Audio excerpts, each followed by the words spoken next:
At dinner, Mom shamed my lack of a penthouse, unlike my brother. She scoffed, "You're a failure." Their laughter froze when I exposed the truth. I said, "He rents his penthouse directly for me for years." Silence. Mom froze. Brother's smile vanished. Imagine being the invisible daughter, constantly overlooked, while your family champions your golden boy brother for achievements that were never even his. What would it take for you to finally shatter that illusion and expose the truth, no matter the cost? The air in the Wellington's opulent dining room felt thick, not with celebration, but with a familiar, suffocating tension. Crystal chandeliers sparkled over white tablecloths, reflecting the uneasy smiles of my family, all gathered for what should have been a joyous occasion, my youngest niece's piano competition win. But I knew, deep down, it was just another stage for the same old drama. I'd arrived 15 minutes early, smoothing the simple navy fabric of my dress, watching the parade of luxury cars at the valet, wondering if tonight would be different. "There's my successful boy." Mom's voice, a little too loud, cut through the genteel murmur as my brother, Ethan, strode in. His Italian suit probably cost more than my annual car insurance. He knew it. Mom practically launched herself from her chair, her diamond bracelet catching the light, reflecting her boundless pride. "We were just talking about your incredible penthouse, Sarah. You remember my son owns that gorgeous property downtown." Sarah Miller, Mom's book club friend, nodded like a bobblehead. Dad gave me a quick, almost apologetic smile from across the table before retreating into his wine list. My sister, Sophia, was already lost in her phone, oblivious to the performance unfolding around us. Chloe, Ethan's wife, adjusted her designer handbag, flashing a smile that didn't quite reach her eyes. "The view from the 32nd floor is absolutely breathtaking," Ethan announced, settling into his seat with practiced ease. "We're thinking about the Hamptons for summer. Chloe found this amazing property right on the water." Mom clasped her hands together like he'd just cured a disease. "My son, the real estate mogul. Some people just have that natural business instinct, you know."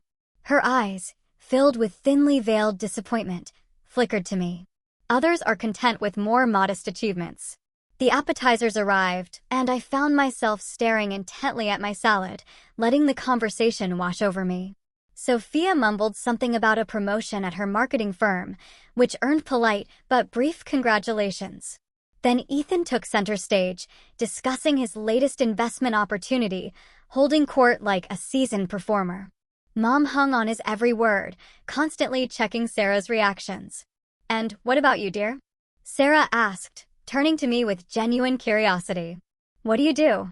"I work in property management," I said simply. "Commercial and residential holdings." "Oh, how nice." Her tone suggested she pictured me fixing leaky faucets. Ethan laughed, a sharp, cutting sound. "Something like that. My baby sister likes to keep things low-key. Very blue-collar work ethic." "Someone has to do the unglamorous jobs," Mom added, reaching for her wine glass.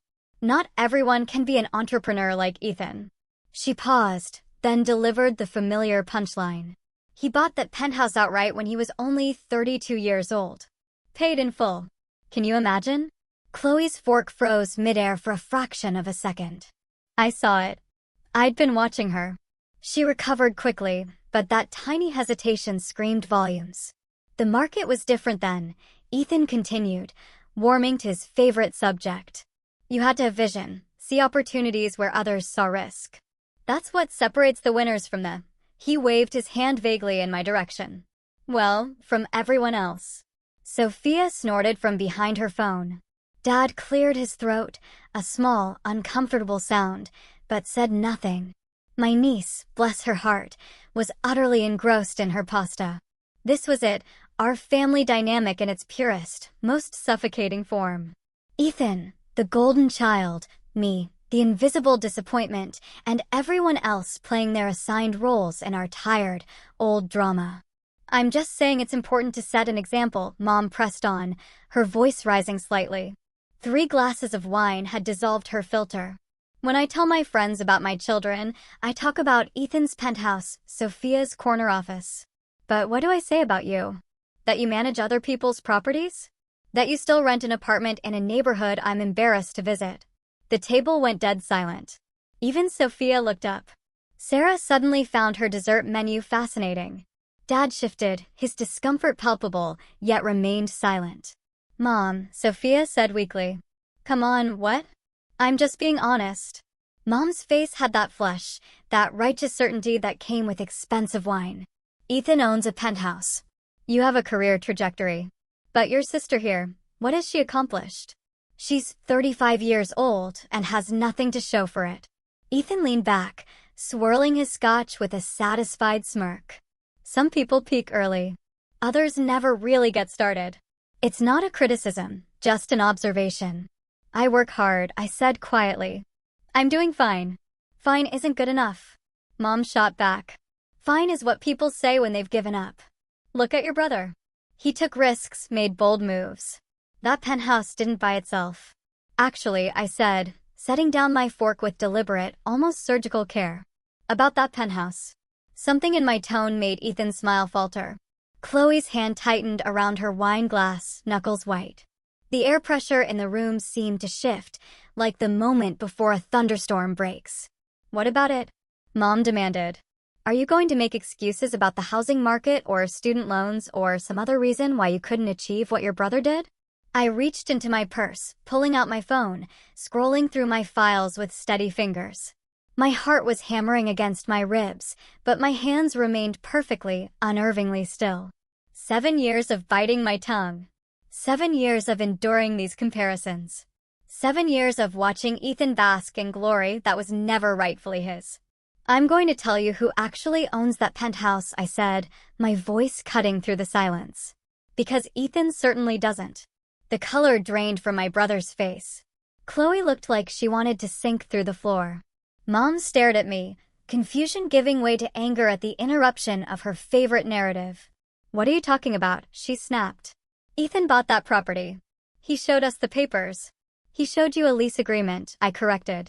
One that I drew up personally when he came to me 7 years ago, desperate because his startup had failed and he'd burned through his savings. He needed a place to live that would maintain his image. So I offered him one of my properties. Silence crashed over the table like a physical wave. Sarah's mouth formed a small O of surprise.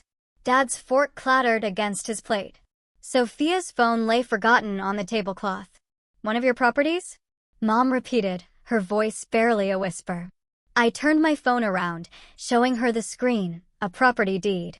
The penthouse at 425 Harborview, 32nd floor. Purchased 8 years ago for cash after I sold my first commercial building. Ethan has been my tenant for the past 7 years, paying below market rent because he's family. That's not possible, Ethan mumbled, but his voice lacked conviction. Sweat beaded on his hairline. You're making this up. The monthly payment of $3,000 hits my account on the 1st of every month, I continued. Well, usually the 5th or 6th, because you're consistently late. Want me to pull up the bank statements? I brought copies just in case. Chloe closed her eyes. Ethan, tell me she's lying. I gave you a family discount, I said, keeping my tone conversational despite the adrenaline flooding my system. Market rate for that property is $5,500 minimum.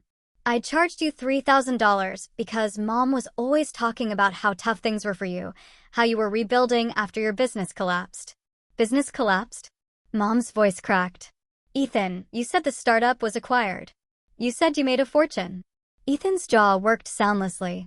His carefully constructed facade was crumbling in real time, and there was nowhere for him to hide. Other diners started to notice us, drawn by the tension crackling through the air. It gets better, I said, surprised by how calm I felt. That building you've been bragging about investing in downtown, the one with the restaurant on the ground floor? I own that, too. You invested exactly nothing. I hired you as a building manager last year because Chloe called me crying about your credit card debt. Oh my God, Sophia breathed. Are you serious right now? Completely serious. I pulled up another document. I own 7 properties in the city. 3 commercial buildings for residential. My company, which you probably never bothered to Google, manages a portfolio worth approximately $43 million. I paused, letting that sink in. The property management work I do? I'm the CEO. Sarah had given up any pretense of eating. She was staring at me like I'd sprouted wings. Mom's face had gone from flushed to pale, her hand trembling as she reached for her water glass. But you never said anything. Dad spoke for the first time, his voice filled with wonder. All these years, you let us think, what was I supposed to say? I asked, looking directly at him. Every time I tried to talk about my work, Mom changed the subject to Ethan's accomplishments. Every family gathering became a showcase for his success, while mine was dismissed as modest or unglamorous. You were fixing toilets, Ethan said desperately, grasping at his last shred of dignity. I said I handled property issues, which sometimes includes maintenance oversight. Did you assume that meant I personally wielded a plunger? That's on you. I turned back to Mom. You ask what you're supposed to tell your friends about me? How about the truth? Your daughter owns the penthouse your son has been pretending is his. Your daughter gave him a job when he was drowning in debt. Your daughter has been supporting your family's illusion of his success for 7 years. Mom's mouth opened and closed without sound. Her carefully constructed world was reassembling itself in real time, and she couldn't find words for the new reality taking shape. Why didn't you just correct us? Sophia asked. Why let it go on so long? Because I kept thinking it would stop, I admitted. I thought eventually someone would ask me about my actual work instead of assuming. I thought maybe Ethan would find his footing and tell the truth himself. I thought Mom might look at me with something other than disappointment. Ethan's hands were shaking now. You're humiliating me in front of everyone. I'm setting the record straight, I corrected. You've humiliated yourself by building your reputation on a lie. I'm just tired of being collateral damage. Chloe was crying silently, mascara tracking down her cheeks. All those parties, she whispered. All those times you bragged to our friends about owning it. They're going to find out. They probably already suspect, I said, not without sympathy. Most successful people can spot a fraud pretty quickly. They were just too polite to say anything. The waiter approached nervously, sensing the tension, but committed to his duties. Is everything all right with your meals? Everything's perfect, I said, offering him a genuine smile. Could we get the check, please? I'll split it, the waiter began, but I cut him off. Put it on my card. The whole table. I handed him my Black American Express, the one reserved for my highest-earning clients. Mom's fingers traced the edge of her napkin, creating small pleats. How long have you known, she asked, her voice barely audible. About his situation. From the beginning, I replied. Ethan called me 8 years ago, 3 months after his startup went under. He'd burned through $200,000 in investor money and had creditors calling daily. He asked if I knew anyone who might rent to him despite his credit score. Ethan's face had gone gray. Chloe wasn't even trying to hide her tears anymore, mascara creating dark rivulets down her carefully made-up face. Other diners were definitely watching now, a few even holding up phones, though hopefully not recording. I just closed on the penthouse, I continued. Bought it as an investment property with cash from selling my first commercial building. The timing seemed fortunate, so I offered him below-market rent with flexible terms. Family helping family, right? But you let him tell everyone he owned it, Sophia said, an edge to her voice. Why would you do that? I didn't let him do anything. Ethan made that choice himself. I looked at my brother, who seemed to be studying the tablecloth with intense concentration. I assumed he'd correct the misunderstanding when it came up. Then weeks passed, then months. By the time I realized he was actively claiming ownership, the lie had taken root. You could have said something, Mom insisted, though her voice lacked its earlier conviction. You could have told us the truth. Could I? I asked. Really think about that, Mom. Every time I tried to talk about my work, you changed the subject. Every family gathering became a referendum on why I wasn't more like Ethan. Would you have believed me if I'd said I own 7 properties? Or would you have assumed I was lying to compete with your golden boy? The question hung in the air unanswered because we all knew the truth. Mom would have dismissed my claims as jealousy or delusion. She'd built her identity around Ethan's success so thoroughly that facts contradicting that narrative couldn't penetrate. The worst part wasn't even the lying, I said, surprised by the emotion creeping into my voice. It was watching him accept credit for something I'd worked years to achieve.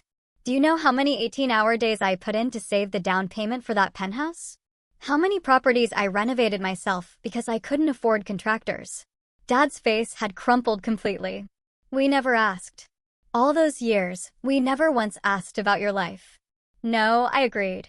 You assumed. You saw that I drove an older car and lived in a modest apartment and wore simple clothes, and you filled in the rest of the story yourselves. It never occurred to any of you that I might be making different choices, prioritizing different things. Different like what?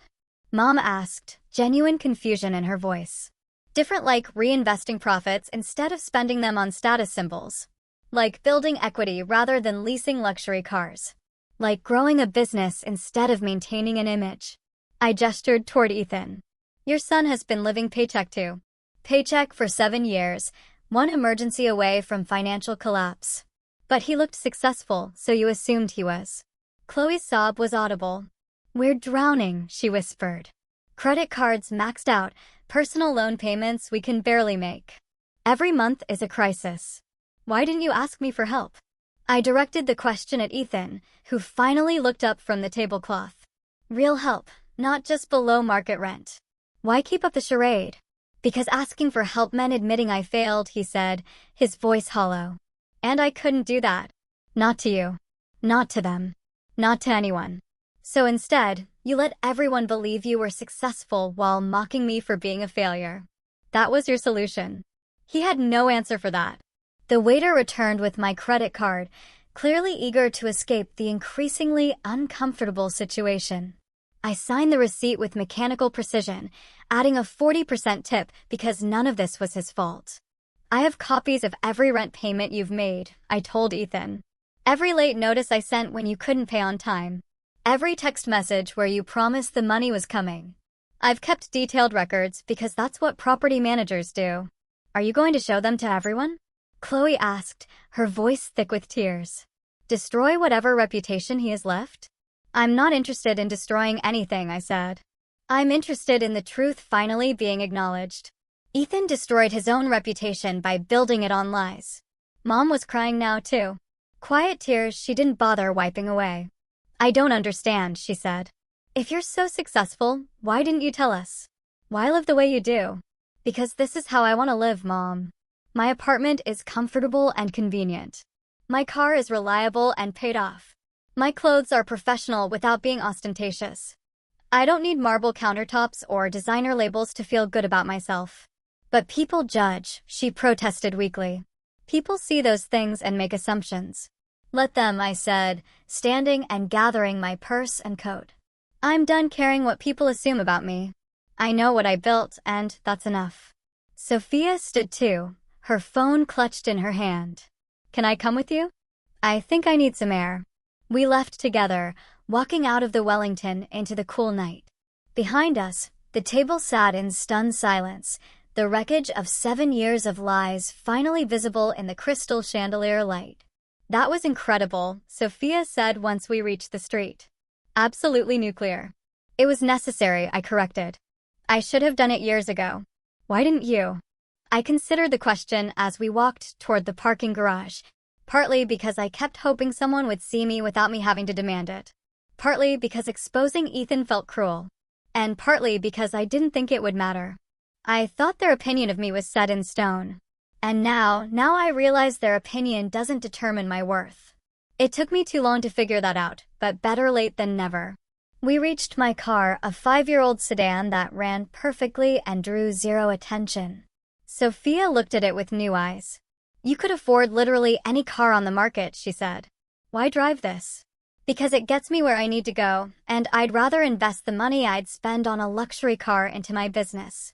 That's how compound growth works. I unlocked the door. Besides, I like this car. It's comfortable. I've been so jealous of Ethan, Sophia admitted. His penthouse, his lifestyle, his apparent success. I've made career decisions based on competing with something that didn't even exist. What kind of decisions? Taking the promotion when I wasn't ready, working 80-hour weeks to prove myself. Buying things I couldn't afford to look successful, she laughed bitterly. All to measure up to a lie. Maybe now you can make decisions based on what you actually want, I suggested, instead of what you think you should want. She nodded slowly, processing this. Do you think Mom will ever see clearly? Actually understand what she's done? I don't know. Maybe. People can change, but they have to want to. I paused before getting in the car. Do you want to grab coffee sometime? Actually talk, without the family drama. I'd like that, Sophia said, and she sounded like she meant it. I'd really, really like that. Ethan flinched like I'd struck him. Mom stared at the credit card as if she'd never seen one before. Sarah excused herself, suddenly remembering an urgent appointment. The pretense had shattered completely, and no one seemed to know how to proceed. The penthouse. Mom finally managed. You really own it? I really own it. I pulled up the property management app on my phone, showing her the listing along with 6 others. Would you like to see my portfolio?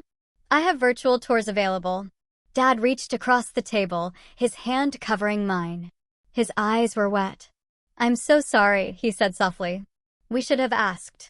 We should have listened. Yes, I agreed. You should have. The waiter returned with my card and the receipt. I added a generous tip and signed with a flourish. Around us, the Wellington had returned to its usual genteel murmur, though I caught several glances directed our way. Tomorrow, the story would circulate through Mom's social circles.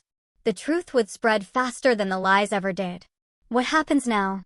Ethan asked, his voice hollow. Are you going to evict me? Ruin me? I considered him for a long moment. My brother, who had spent 7 years accepting my charity while mocking my work. Who had built his entire identity on property I owned. Who had never once thanked me or acknowledged what I'd done for him. Your lease is up for renewal in 3 months, I said. We'll discuss terms then. Market rate, standard contract. If you can afford it, you're welcome to stay. If not, I'll give you 60 days to find something else. Market rate? Chloe's voice pitched higher. We can't afford that. We've been barely managing as it is. Then I suggest you both start looking for jobs that match your actual qualifications, I said. Ethan, you can keep the building manager position if you want it, but I'll expect actual work for your salary. No more coming in late and leaving early. No more expense reports for personal purchases. He nodded mutely.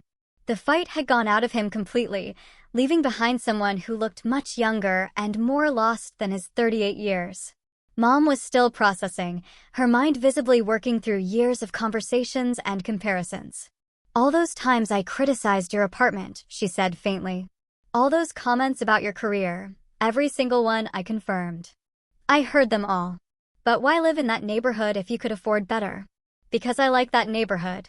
My apartment is comfortable, close to work, and I don't feel the need to impress anyone with my address, unlike some people. I glanced at Ethan. I bought the penthouse as an investment, not a status symbol. Sophia had been quiet, her expression shifting from shock to something approaching respect. How much are your properties worth? Actually worth. The current portfolio is valued at $43 million, but that fluctuates with the market. My company's annual revenue is about $7 million after expenses. I pay myself a salary of $250,000 plus bonuses depending on performance. Mom made a choking sound. Dad's hand tightened on mine. Ethan stared at the tablecloth like it contained the secrets of the universe. Jesus, Sophia breathed. And we thought you were struggling. You thought I was failing, I corrected. There's a difference. Struggling implies effort. You all assumed I'd given up. The drive home felt surreal. My phone buzzed repeatedly with texts from Sophia, then Dad, then surprisingly, Sarah Miller. I ignored them all, letting the city lights blur past my window. The confrontation had been brewing for 7 years. And now that it had finally erupted, I felt hollowed out and strangely peaceful. My apartment was exactly as I'd left it that morning, modest by most standards, comfortable by mine. The furniture was practical rather than designer. My bookshelves held worn paperbacks instead of leather-bound sets purchased for display. This was who I actually was, stripped of pretense and performance. I walked through the space with fresh appreciation, seeing it through eyes unclouded by family judgment. The kitchen where I taught myself to cook after buying my first property. The desk where I drafted business plans late into the night, calculating risk and return until the numbers made sense. The worn armchair where I read industry reports and property analyses, building knowledge that translated into profit. This apartment had been my launching pad, my sanctuary, my proof that I didn't need luxury to build something substantial. Every piece of furniture told a story about who I'd become despite my family's dismissal. The coffee table from a garage sale, refinished by my own hands. The bookshelf assembled at 3 in the morning after closing on my second building. The rug purchased with my first 6-figure profit, a quiet celebration nobody else witnessed.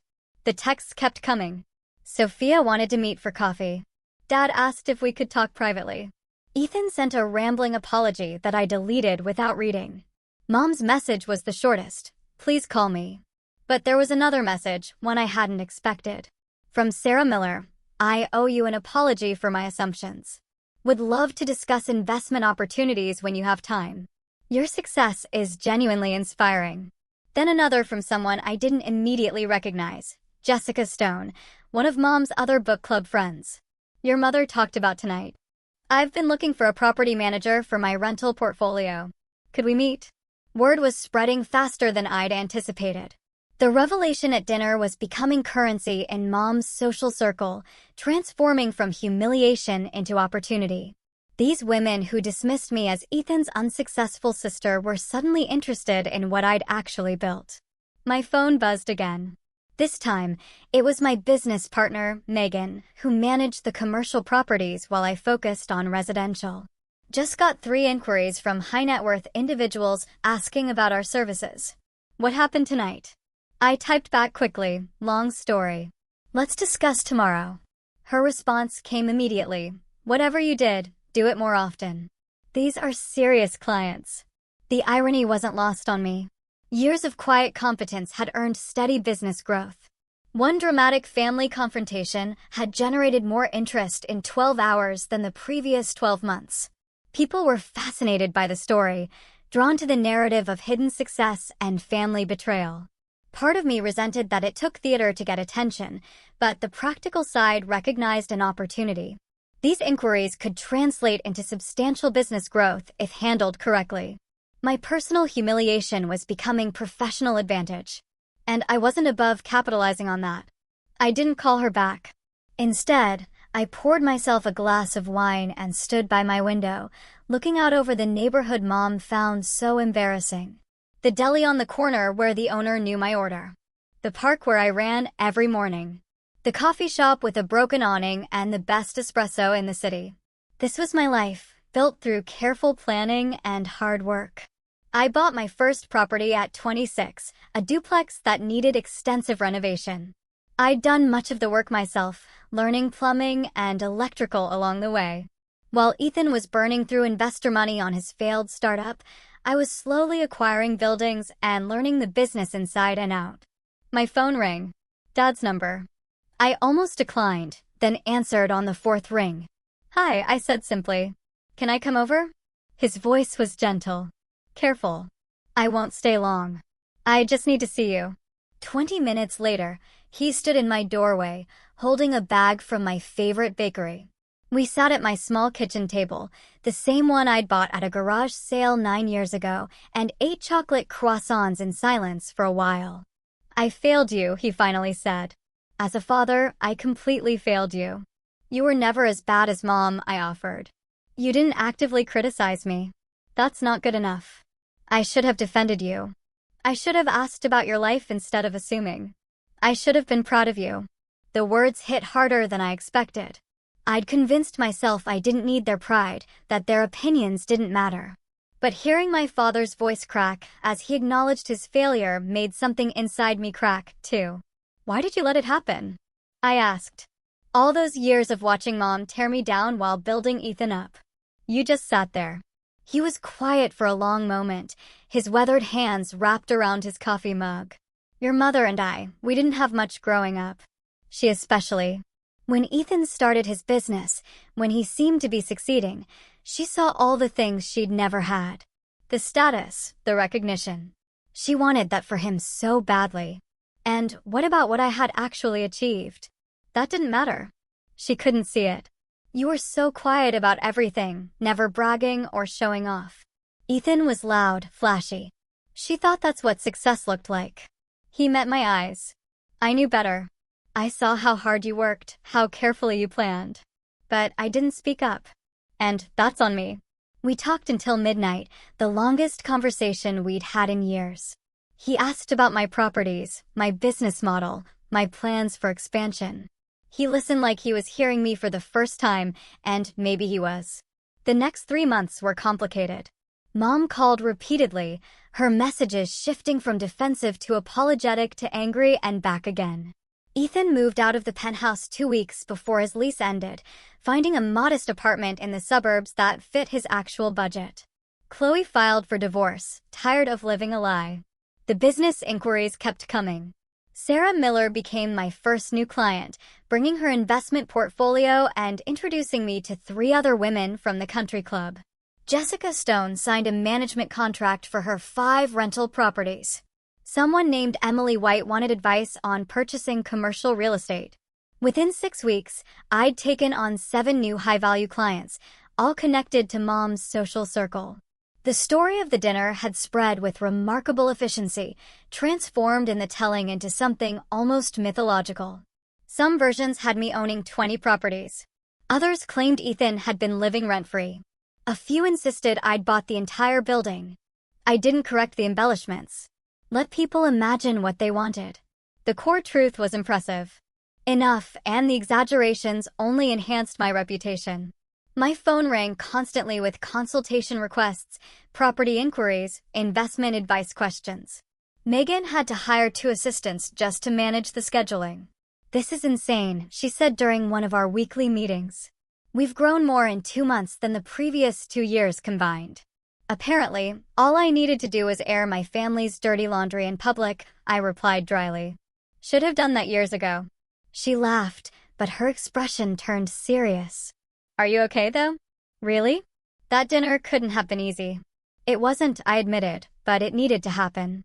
I was suffocating under the weight of their assumptions, and Ethan was drowning in his lies. Something had to break. "Your mom still calling every other day?" I've answered twice. Both conversations were, I searched for the right word, difficult. She wants absolution.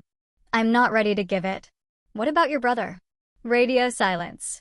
Since the initial apology text, I think he's processing the fact that his entire adult identity was built on borrowed property and family charity. I pulled up the property management app, checking on a maintenance issue at one of the commercial buildings. His lease ends in 2 weeks.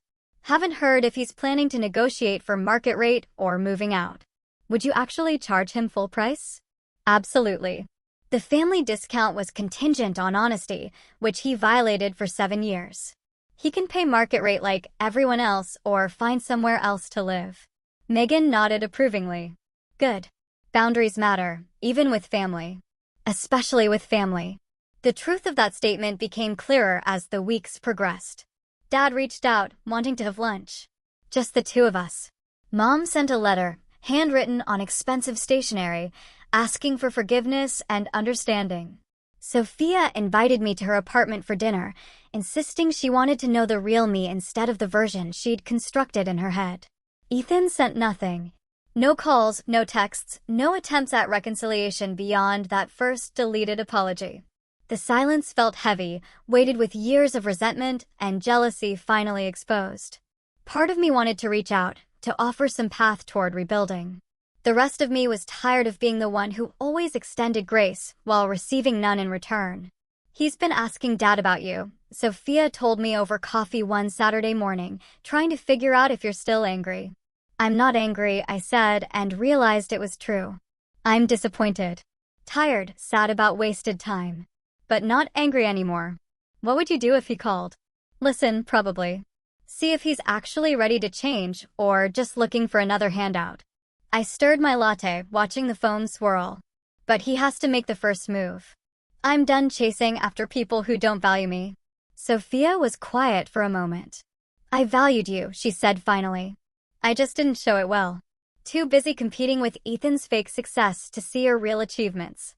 You're showing it now. That matters." Our relationship had shifted significantly since the dinner. We met weekly now, sometimes for coffee, sometimes for lunch, occasionally for evening walks through the city.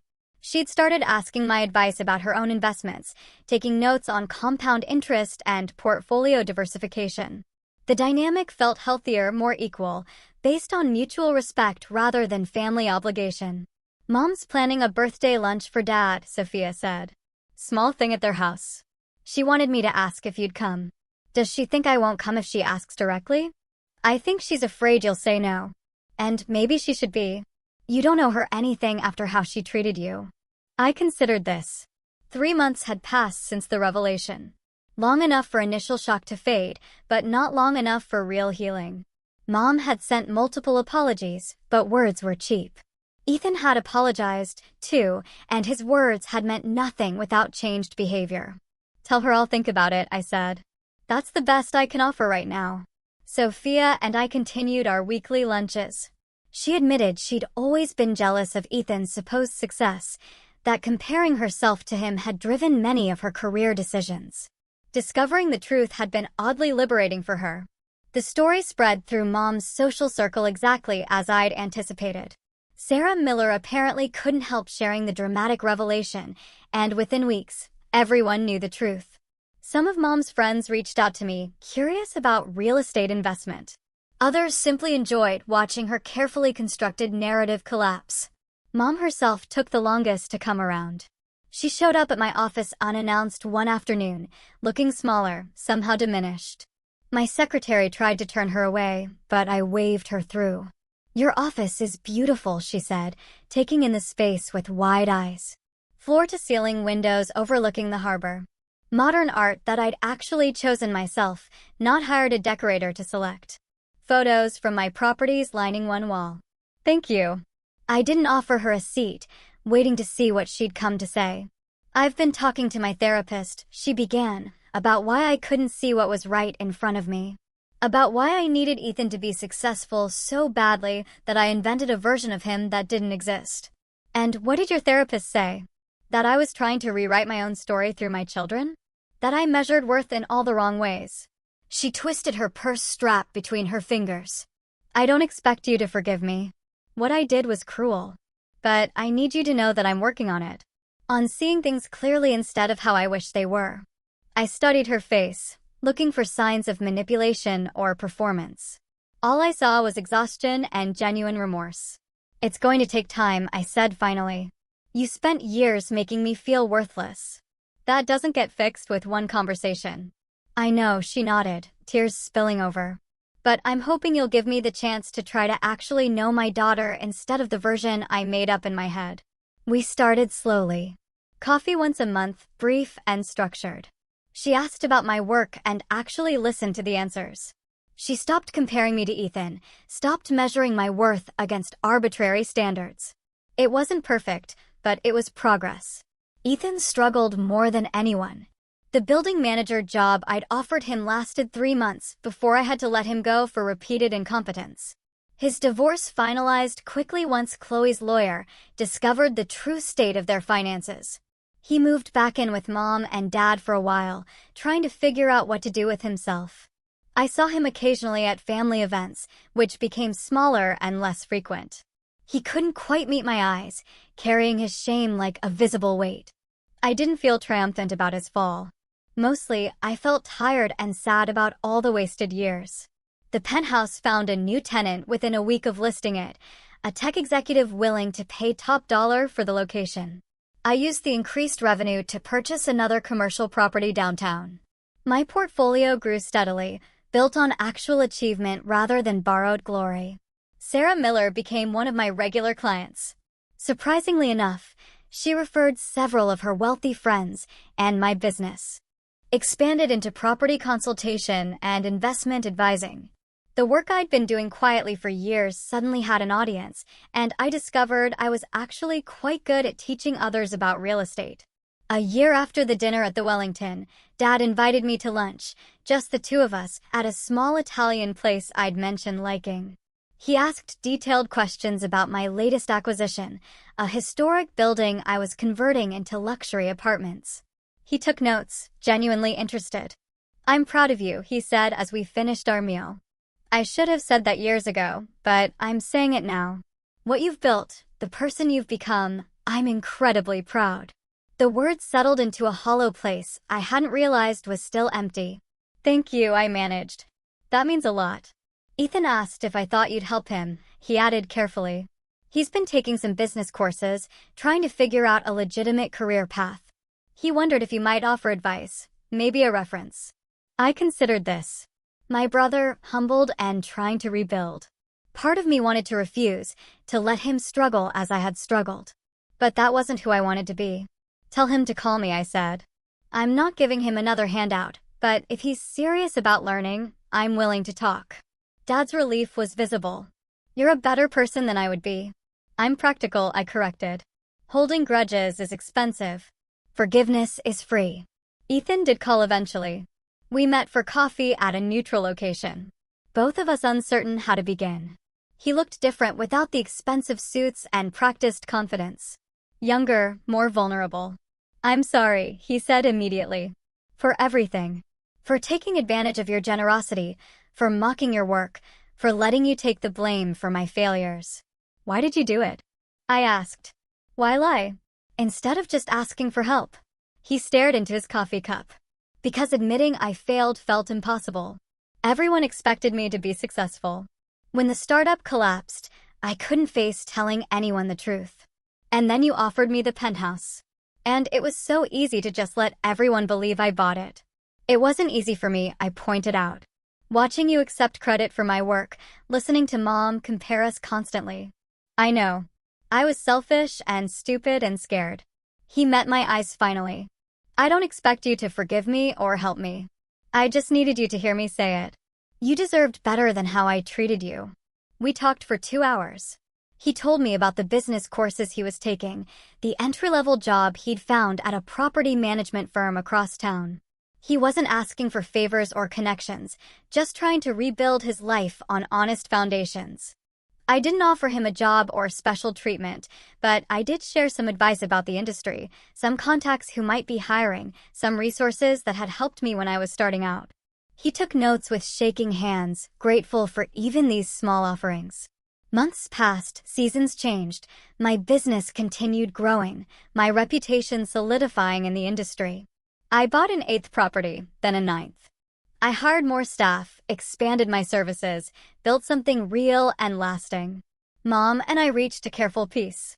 She would never be the mother I'd wanted, the one who'd seen my worth from the beginning. But she was trying, and I was learning to accept that growth mattered more than perfection. Sophia thrived after her promotion, finding satisfaction in her work instead of using it to compete with siblings. We became genuinely close, the relationship deepening once the pressure of comparison lifted. Ethan slowly rebuilt his life. He moved into his own apartment, kept his job, started dating someone who knew the truth about his past. We weren't close, might never be close, but the hostility faded into something more neutral. Dad and I had dinner every month, just the two of us. He asked about my life, shared his own thoughts, built the relationship we should have had all along. These conversations became precious to me, proof that change was possible even late in the game. The penthouse still stood on the 32nd floor of 425 Harborview, housing its new tenant and generating steady income. Sometimes I drove past the building, remembering 7 years of silence and the dinner that finally broke it. People asked if I regretted waiting so long to tell the truth. The answer was complicated. Those years had taught me resilience, self-reliance, and the difference between actual worth and perceived value. They'd shown me who my family really was when the masks came off. They'd given me the strength to build something real instead of something merely impressive. But yes, part of me wished I'd spoken up sooner. Wished I'd demanded recognition instead of waiting for it to be offered. Wished I'd valued myself enough to reject my family's narrative before it calcified into years of assumed truth. The story didn't end with a revelation at the Wellington. Real life wasn't that neat. But it marked a turning point, a moment when I stopped accepting other people's definitions of my worth and started enforcing my own. My business cards still read the same: property management, commercial, and residential holdings. But now, when people ask what I do, I tell them the whole truth, I own the buildings, run the company, make the decisions. I built something substantial from nothing. And I wasn't going to minimize that for anyone's comfort ever again. This journey taught me that true worth isn't found in external validation, but in what you build honestly. Have you ever felt underestimated or had to fight for your own truth? Share your stories below. I genuinely love to hear them.